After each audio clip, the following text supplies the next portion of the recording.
नमस्कार दोस्तों, मैं मोहित कपूर जगू का संस्थान जयपुर के डिजिटल प्लेटफॉर्म और आपके अपने यूट्यूब चैनल जगू का जीके हब पर आपका स्वागत करता हूं।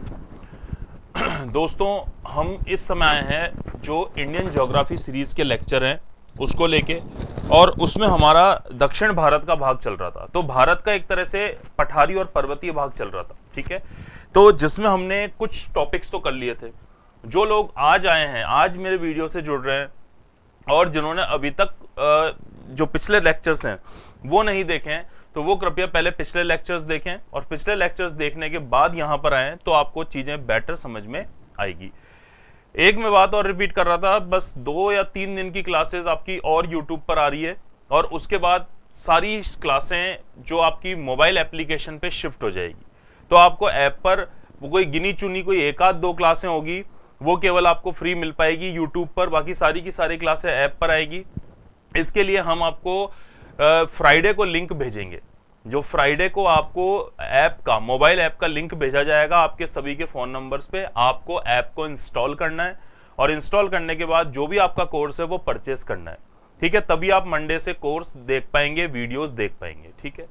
दूसरी बात मैं आपको बताना चाहता हूं, इसके अलावा, इसके अतिरिक्त जो दूसरी बात बताना चाहता हूं आपको, वो ये है कि आप जब जो विद्यार्थी वर्तमान में जगूका में पढ़ रहे थे ऑफलाइन, उनके लिए कोर्स फ्री ऑफ कॉस्ट दिया जा रहा है, ठीक है। तो उनका नंबर को वेरीफाई कर दिया जाएगा। तो उनकी भी जिम्मेदारी है। जो हमने कहा था कि जो हमने मोबाइल नंबर दिया था, मैं एक बार लिख देता हूं, जो मोबाइल नंबर आपको, जिस पर लगातार आप मैसेज कर रहे हो, बार बार आपको मैसेज करना है, तो वो मैं लिख देता हूं आपके सामने एक बार। 9214269992, ठीक है। ये मोबाइल नंबर आप सबको पता है। ये मैं इसलिए बार बार रिपीट कर रहा हूं क्योंकि फिर यदि कोई मंडे से प्रॉब्लम आती है तो हमारी जिम्मेदारी नहीं होगी, ठीक है। तो आपको बार बार बोला जा रहा है कि इस पे रजिस्ट्रेशन आप करवा दें। नंबर पर जो आपके नाम, फादर्स नेम, बैच कब ज्वाइन करा और कौन से कोर्स का था वो आप बता दें। और जिन विद्यार्थियों का, जो विद्यार्थी जो ओल्ड स्टूडेंट थे या बिल्कुल नए जुड़े हैं, उनको परचेस करना पड़ेगा कोर्स, तो उनका लिंक भी उनको फ्राइडे को प्राप्त हो जाएगा, क्योंकि मंडे से सारी क्लासें इस पर रेगुलरली शुरू हो जाएगी। यहां तक क्लियर है आपको? ऐसे स्टूडेंट जो नए हैं और कोर्स को परचेस करना चाहते हैं और उनको भी कोई प्रॉब्लम है, तो इस फोन नंबर पे फोन करके वो हमें बता सकते हैं, हमें सूचित कर सकते हैं, ठीक है। ये आपको बात ध्यान रखनी। फिर भी कोई भी समस्या हो, कुछ समझ में नहीं आए, कोई भी प्रॉब्लम हो, तो आप इस नंबर पे फोन कर सकते हैं। इसके अलावा जो दूसरा नंबर है वो भी आपकी स्क्रीन पर आता है, पर आपको जो मेन क्वेरीज अपनी डालनी है वो कौन से नंबर पर डालनी है? इस वाले पर डालनी है। दोस्तों, एक बात और बता दूं, आज जो राजस्थान जीके की क्लास है वो मैं लाइव लूंगा। राजस्थान जीके की क्लास कुछ दिनों से स्ट्रीमिंग पे चल रही थी, बिल्कुल लाइव नहीं आ पा रहा था मैं। आज जो मेरी 4 बजे वाली क्लास होती है राजस्थान जीके की, वो मैं बिल्कुल लाइव लेके आऊंगा। तो जो भी आपकी क्वेरीज है, जो भी प्रॉब्लम्स है, वो सारी की सारी आप पूछ सकते हो, ठीक है। तो अभी फिलहाल हम इंडियन जो ज्योग्राफी की क्लास है उसको हम शुरू करते हैं, और उसको ध्यान से आप देखना। जो पर्वतीय पठार जो बच गए थे उसको मैं आगे पढ़ाऊंगा। तो आज का दूसरा एक टॉपिक इसमें डाल देता हूं, चलते हैं उस तरफ। देखिए, इसमें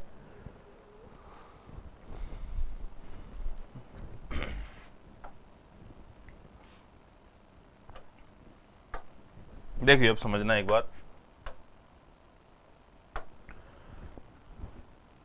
भारत का पठारी व पर्वतीय प्रदेश, भारत का पठारी व पर्वतीय प्रदेश हम कर रहे थे। इसको मैंने थंबनेल में टॉपिक को नाम दिया था दक्षिण का पठार, पार्ट 1, पार्ट 2। तो उसी में ये पार्ट 3 मान सकते हो आप, भारत का पर्वतीय और पठारी भाग। काफी हद तक तो हमने कर लिया था। तो मैं आपके सामने पहले एक बार थोड़ा सा बता दूं, हमने काफी हद तक तो पर्वत श्रेणियां पढ़ ली थी। जैसे हम जो हिमालय था, हिमालय पढ़ चुके हैं, हिमालय हम पढ़ चुके हैं। अच्छा, उसके बाद अरावली हम राजस्थान में पढ़ते हैं, तो ये वाला सेक्शन भी हो गया। फिर आपका विंध्याचल पर्वतमाला, विंध्याचल पर्वतमाला, उसके नीचे आपकी कौन सी थी? सतपुड़ा पर्वतमाला। फिर हम आएंगे तो महाराष्ट्र में कौन सी पर्वतमाला थी? सह्याद्री पर्वतमाला, ठीक है। इसी तरह विंध्याचल सतपुड़ा के यहाँ कौन सा पठार था? मैकाल का पठार था। और फिर एक आपका और था छोटा नागपुर का पठार। कौन सा था? छोटा नागपुर का पठार। तो इनके बारे में हमने पढ़ लिया था। छोटा नागपुर का थोड़ा बहुत बता दूंगा। मैकाल की कल सबसे ऊंची चोटी बताई थी अमरकंटक, और अमरकंटक से 3 नदियों का उद्गम स्थल माना जाता है। नर्मदा, पश्चिम में निकलती है, सोन निकलने के बाद दक्षिण में निकलकर उत्तर दिशा में जाती है, और एक पूर्व दिशा में निकलती है जिसको हमने बोला था महानदी। ठीक है, अब हम इसमें आगे पढ़ते हैं, तो हम सीधे और साउथ इंडिया की तरफ चलते हैं, दक्षिण के पठारी भाग की। तो इस टॉपिक को मैं नाम दे देता हूं दक्षिण का पठार भाग 3 आपका। ठीक है, अब देखिए जब यहां से चलते हैं तो आपको पर्वतमाला कौन सी मिलेगी? नीलगिरी। ठीक है, तो सबसे पहले मैं नीलगिरी के संदर्भ में आपको कुछ चीजें बताना चाहता हूं, ताकि मैं चाह रहा हूं कि इस टॉपिक को आज कंप्लीट कर दें। ये जो टॉपिक है कंप्लीट कर दें, तो फिर कोई नया टॉपिक कल से हम लेंगे। तो आप थोड़ा सा ध्यान रखो, नीलगिरी को बताना चाह रहा हूं। तो मैं यहां तो इस डायग्राम को रखता हूं और नेक्स्ट स्लाइड पे इनको बताता हुआ चलता हूं। ठीक है, तो देखिए आप एक बार समझना, आगे चलेंगे। तो सबसे पहले हम बात कर रहे हैं किसकी? नीलगिरी की। नीलगिरी पर्वत, ठीक है, और एक उपनाम के तौर पे, अगर हम एक उपनाम की बात करेंगे तो उपनाम के तौर पर हम इन्हें बोलते हैं blue mountains. Blue mountains, Nilgiri पर्वतमाला या ब्लू माउंटेन्स के नाम से हम इन्हें जानते हैं।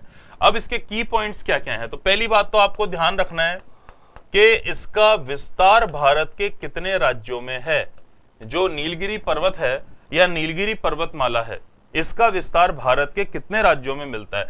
तो मेनली 2 ही राज्य आपको याद रखने, जिसमें सबसे मुख्य राज्य आपका आ गया कर्नाटक। सबसे मेन या मुख्य राज्य कौन सा होगा? कर्नाटक होगा।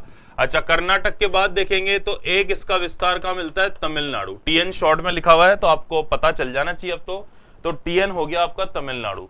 तो नीलगिरी पर्वतमाला का मुख्य विस्तार तो कहां पर है? कर्नाटक में है, और साथ में थोड़ा बहुत विस्तार कहां पर प्राप्त होता है? तमिलनाडु में प्राप्त होता है। ठीक है, आगे चलेंगे इसमें नीलगिरी पर्वतमाला। तो नीलगिरी पर्वतमाला जो है, इसकी सबसे ऊंची चोटी, ये मोस्ट इंपॉर्टेंट है, ये भी कई बार पूछा गया है।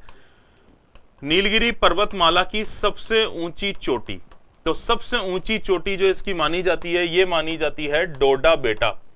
डोडा बेटा, नीलगिरी पर्वतमाला की वर्तमान में सबसे ऊंची चोटी का नाम है डोडा बेटा। तो ये पूछा गया है डायरेक्ट, आपको इसमें ध्यान रखना है। ठीक है, आगे चलेंगे। जब आगे चलेंगे तो तीसरी चीज आती है कि प्रमुख उत्पादन किस किस का होता है नीलगिरी पर्वतमाला पर। प्रमुख उत्पादन, जब नीलगिरी पर्वतमाला की तरफ चलते हैं तो प्रमुख उत्पादन किस किस का होता है? तो देखो, एक तो यहां पर उत्पादन होता है कॉफी का। कॉफी का उत्पादन होता है, और सबसे बेस्ट ब्लेंड की कॉफी कौन सी हो गई यहाँ पे? अरेबिका। अरेबिका हो गई। ठीक है, सबसे बेस्ट ब्लेंड की कॉफी कौन सी हो गई? अरेबिका हो गई। कॉफी से संबंधित 2-3 फैक्ट मैं और बताऊंगा अभी। दूसरा, यहां पर किसके उत्पादन के लिए प्रसिद्ध है? चंदन वन। चंदन की तस्करी भी की जाती है, तो चंदन होता है, चंदन की लकड़ी के लिए भी प्रसिद्ध है, तो चंदन वन के लिए प्रसिद्ध माना जाता है। अच्छा, यही क्षेत्र किसके लिए फेमस माना जाता है? काजू। काजू उत्पादन के लिए भी ये क्षेत्र फेमस माना जाता है। ठीक है, फिर माना जाता है रेशम उत्पादन। रेशम उत्पादन के लिए माना जाता है, और मेनली कौन सा रेशम हो गया? मलबरी। मलबरी रेशम के लिए फेमस माना जाता है। ठीक है, और ये तो मेन है। इसके अलावा यहां पर ग्रीन टी, ग्रीन टी के लिए भी इसे क्या मान सकते हैं? केरल में भी साइलेंट वैली और आदि क्षेत्र हो गया, ये पूरा ग्रीन टी के लिए फेमस माना जाता है। तो कहने का मतलब है, नीलगिरी पर्वतमाला की जो तलहटियां हैं, नीलगिरी पर्वतमाला का जो क्षेत्र है, वहां पर कॉफी उत्पादन होता है, उसके बाद चंदन के वन पाए जाते हैं, तो चंदन का सर्वाधिक उत्पादन भी यहीं पर होता है। काजू की कृषि की जाती है, काजू के जो वन होते हैं, ठीक है, वो वहां पर होता है। रेशम होता है, जो कैटरपिलर होता है, रेशम का कीट होता है, तो शहतूत के वृक्ष पर, इसकी पत्तियों पर इनका पालन किया जाता है। तो ये भी बहुत ज्यादा उन्नत उत्पादन कहां पर है? नीलगिरी में है। और साथ ही साथ ग्रीन टी का उत्पादन होता है।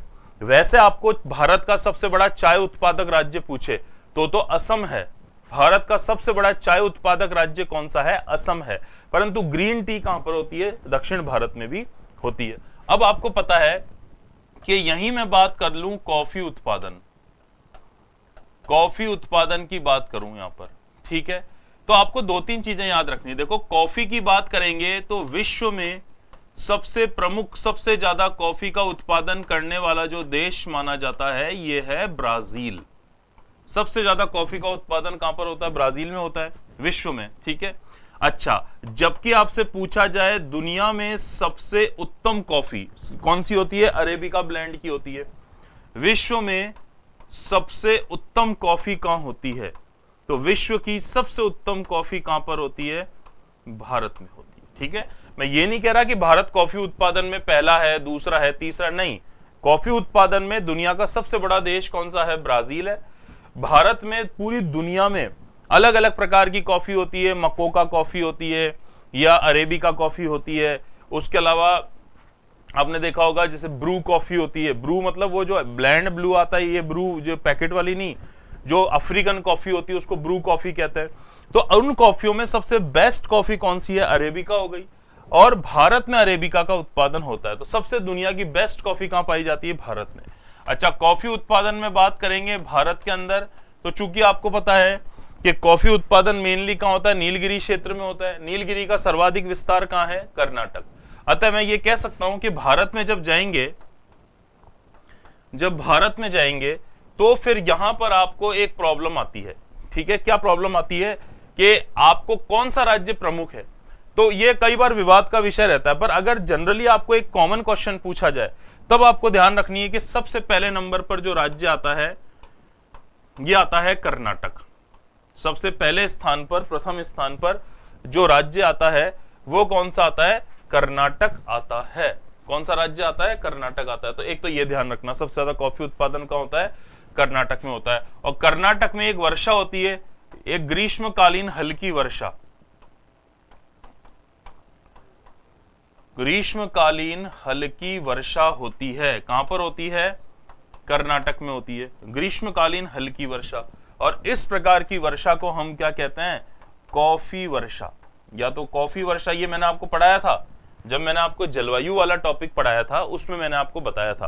तो या तो इसको कॉफी वाली वर्षा बोलते हैं, या इससे इसके फूल बड़े हो जाते हैं तो इसको फूलों वाली वर्षा के नाम से भी जानते हैं, फूलों वाली वर्षा के नाम से भी जानते हैं। या फिर इसका एक और नाम है जो काफी फेमस है, चेरी ब्लॉसम,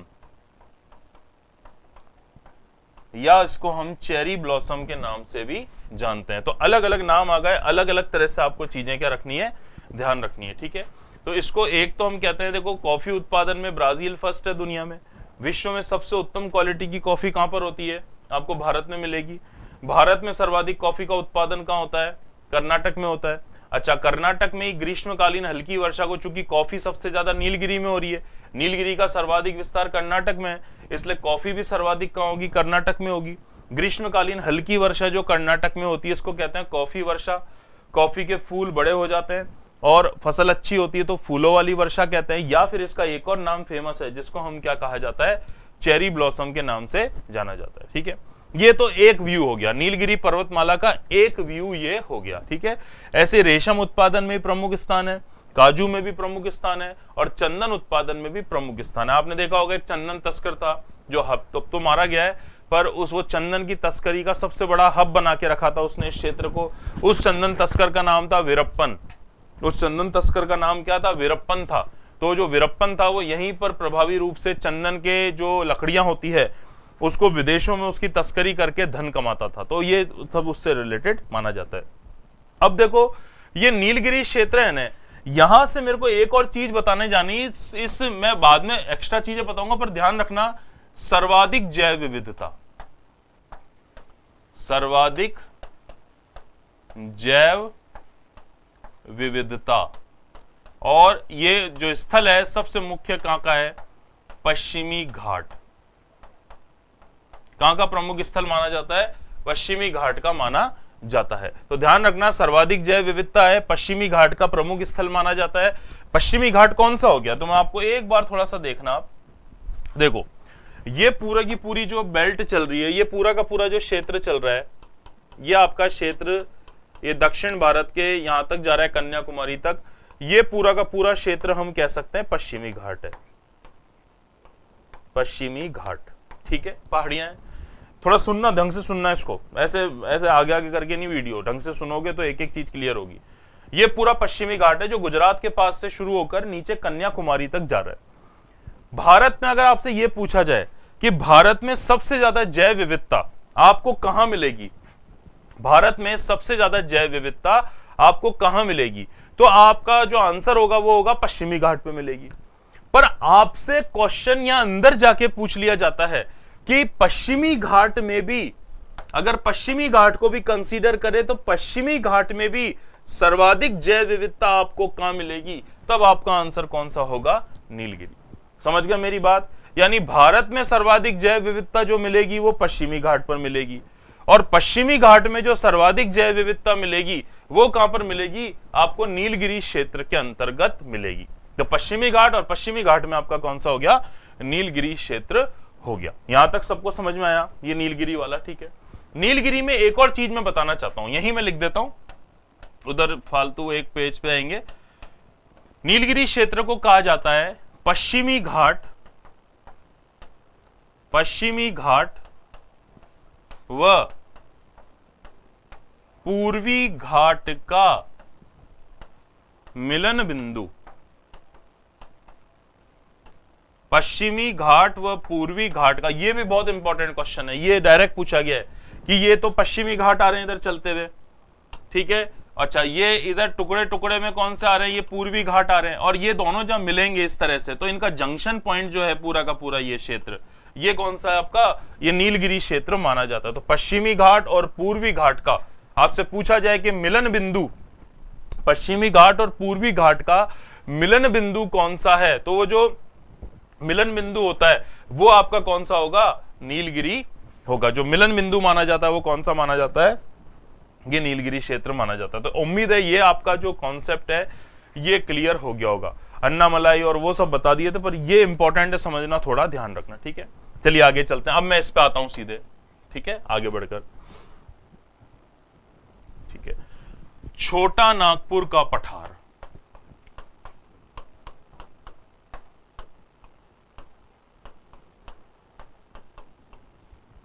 छोटा नागपुर का पठार, ठीक है। छोटा नागपुर का पठार की बात करेंगे तो इसका जो मुख्य विस्तार पाया जाता है,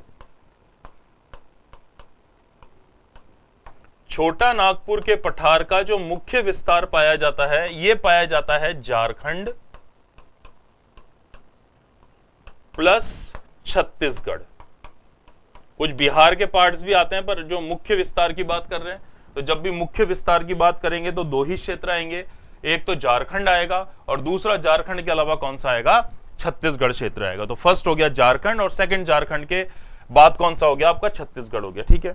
अच्छा, ये जो क्षेत्र है पूरा ये पठार है भारत के, तो मैं यहां लिख देता हूं भारत के जितने भी पठार हैं तो ये कैसे हैं? बेसॉल्ट, ग्रेनाइट व नीस की अधिकता पाई जाती है, क्योंकि ये सारे के सारे अधिकांश पठार कैसे हैं? लावा पठार हैं।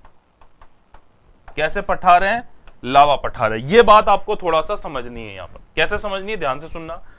मेरा कहने का मतलब भारत के जितने भी पठार है, दक्षिण का पठार है, दक्कन का पठार है, मालवा का पठार है, मैकाल का पठार है, छोटा नागपुर का पठार है, और भी जो पठार आते हैं, तो ये पठार किस प्रकार के पठार है? लावा पठार। माना जाता है कि करोड़ों वर्षों पूर्व लावे का उद्गार हुआ, छोटे छोटे जो दरारें थी, लावा बाहर निकला और इस सतह पर फैलता गया, और आज उसी से लावा पठार का निर्माण हो चुका है। तो किस प्रकार का पठार है? लावा पठार। अब लावा पठार होगा तो लावा बाहर आके वातावरण के संपर्क में आके सूखेगा, ठंडा होगा, ठंडा होके उससे कौन सी चट्टानें बनेगी? बेसॉल्ट चट्टानें बनेगी। तो ग्रेनाइट और नीस के अवशेष तो नीचे दब गए, ग्रेनाइट और नीस के अवशेष तो नीचे दब गए, और ऊपर क्या चढ़ गया? लावा चढ़ गया। तो ऊपर लावा चढ़ गया तो लावे को सुखाकर ही, लावे के ठंडा होने के बाद ही कौन सी चट्टानों का निर्माण हुआ है? बेसॉल्ट चट्टानों का निर्माण हुआ है। और जब बेसॉल्ट चट्टानों का निर्माण हुआ है तो इससे बनने वाली मिट्टी आपकी कौन सी मिट्टी हो गई? काली मिट्टी हो गई। सीधी सी बात है। इसलिए इस पूरे व्यापक क्षेत्र पर काली मिट्टी का विस्तार पाया जाता है। किस प्रकार के पठार है? लावा पठार, जिसमें से एक है आपका छोटा नागपुर का पठार। अब छोटा नागपुर के पठार पे जब जाते हैं तो लावे का परसेंटेज कम था, तो यहां पर आपको विभिन्न प्रकार के ऐसे खनिज मिलते हैं जो गोंडवाना क्रम की चट्टानें थी और जो धारवाड़ क्रम की चट्टानें थी। मैं जब चट्टानों के प्रकार आएंगे तब पढ़ाऊंगा, अभी फिलहाल ध्यान रख लो एक तो गोंडवाना क्रम की चट्टानें जिसमें कोयला निकलता है, और धारवाड़ क्रम की चट्टानें। देखो ध्यान से सुनना, अगर मैं बात करूं गोंडवाना क्रम की चट्टानें, गोंडवाना क्रम की चट्टानों की बात अगर करूं तो इनमें पाया जाता है मुख्यतः कोयला, कोयला, ठीक है, या फिर हम क्या बोल सकते हैं, पेट्रोलियम। इसी तरह मैं बात करूं अगर धारवाड़ क्रम की चट्टानें, धारवाड़ क्रम की चट्टानें भी पाई जाती है। इसमें आपको मुख्य रूप से क्या मिलता है, धातु प्राप्त होता है। जितने भी धातु हैं, लोहा, सोना, चांदी, तांबा, सीसा, जस्ता, एल्यूमिनियम, ये सारे धातु कहां मिलेंगे, धारवाड़ क्रम की चट्टानों में। और ये गोंडवाना क्रम की चट्टानें और धारवाड़ क्रम की चट्टानें दोनों ही छोटा नागपुर के पठार पर मिलती है। इसलिए जो छोटा नागपुर का पठार है वो खनिजों की दृष्टि से संपन्न है। छोटा नागपुर का जो पठार है वो खनिजों की दृष्टि से संपन्न है, संपन्न क्षेत्र माना जाता है। इसलिए इसको कहते हैं, इस छोटा नागपुर के पठार को कहते हैं भारत का रूर प्रदेश।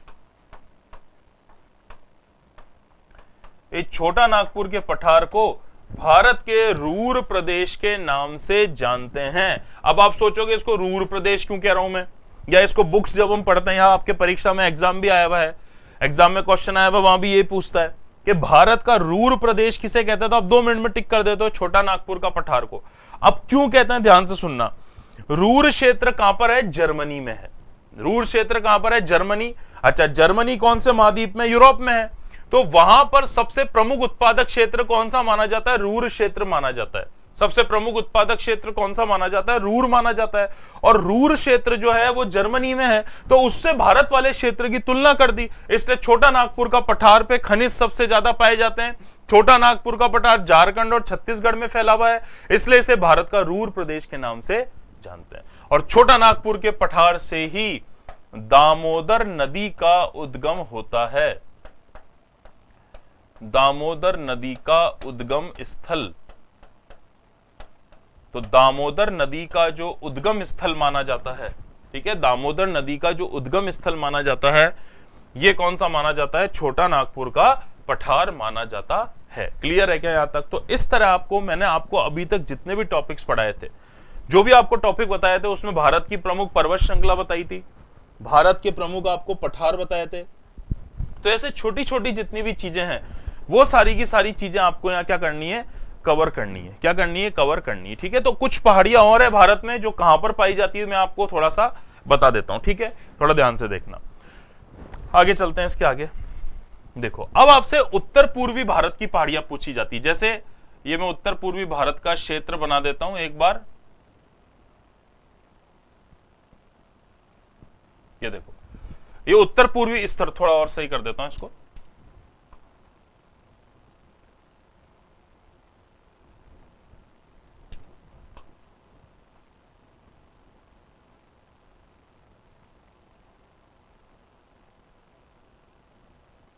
ये देखो उत्तर पूर्वी भारत है। अब देखो मैं राज्यों के नाम एक बार लिख देता हूं। ये आपका हो गया अरुणाचल प्रदेश,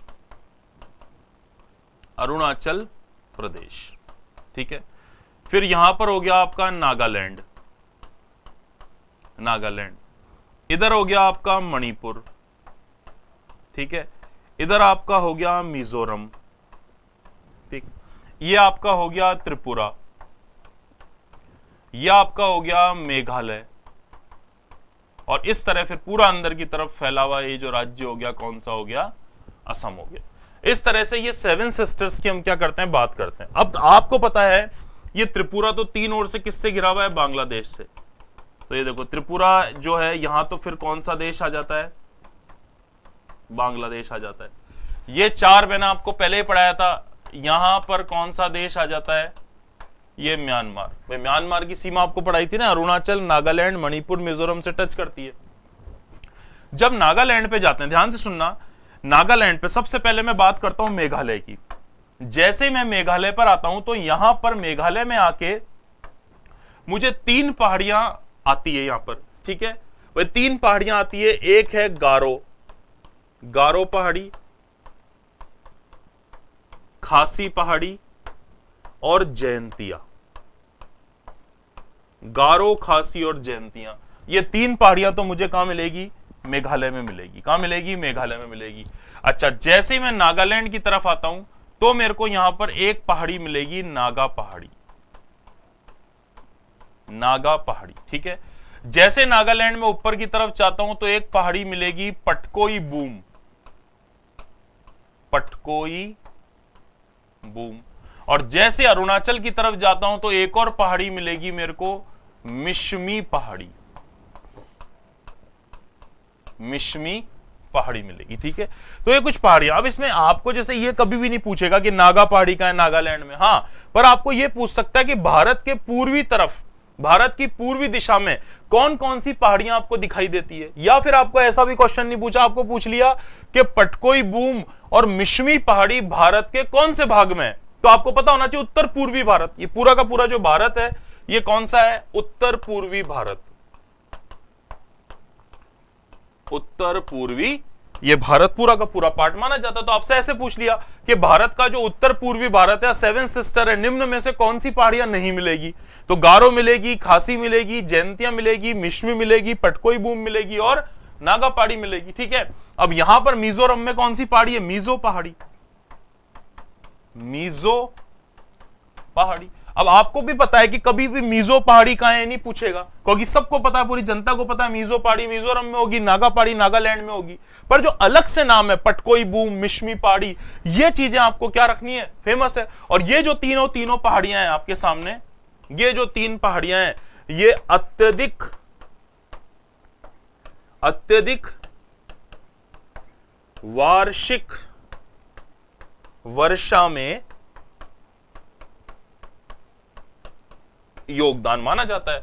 जो तीन पहाड़ियां आपकी हो गई, गारो हो गई, खासी हो गई, जयंतियां हो गई, तो गारो, खासी और जयंतियां पहाड़ी जो हो गई, उन सब का क्या हो गया? इसमें योगदान हो गया।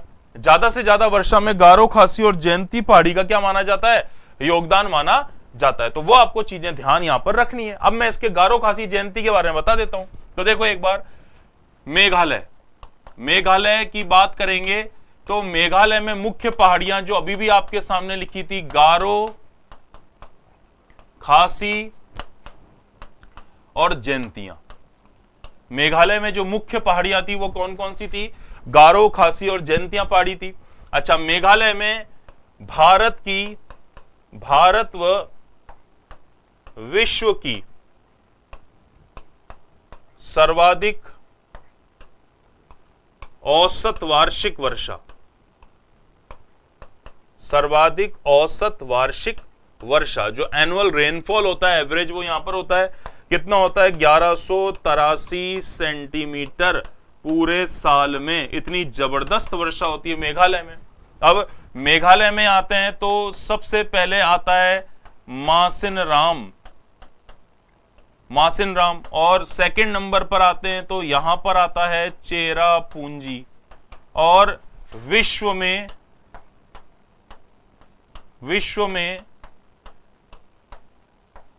सर्वाधिक वर्षा वाले स्थान, विश्व में सर्वाधिक वर्षा होती है मासिन राम में, और विश्व में दूसरी सर्वाधिक वर्षा कहां होती है? चेरापूंजी में होती है। और यहां पर इन दोनों जगह जो वर्षा होती है, वो कौन से होती है? बंगाल की खाड़ी की शाखा से।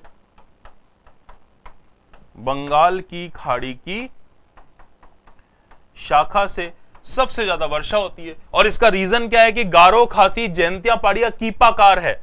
ये जो तीनों पहाड़ियां हैं, ये तीनों पहाड़ियां जो आपको ध्यान दिख रही है, ये पहाड़ियां कैसी है? कीपाकार है। और कीपाकार पहाड़ियां होने की वजह से, ये कीपाकार पहाड़ियां होने की वजह से यहां पे सबसे ज्यादा वर्षा होती है। तो दुनिया में भी सबसे ज्यादा वर्षा भारत में कहां है? मेघालय में। और मेघालय में दो स्थान माने जाते हैं, जिसमें पहले नंबर पे मासिन राम हो गया और दूसरे नंबर पे चेरापूंजी हो गया। ये सर्वाधिक वर्षा वाले भारत के और पूरी दुनिया के स्थान माने जाते हैं। तो दोस्तों, मैंने आपको जो भी मुख्य पहाड़ियां हैं, जो भी प्रॉपर्टीज है, जैसे जैसे क्वेश्चन आते हैं वो बताएं।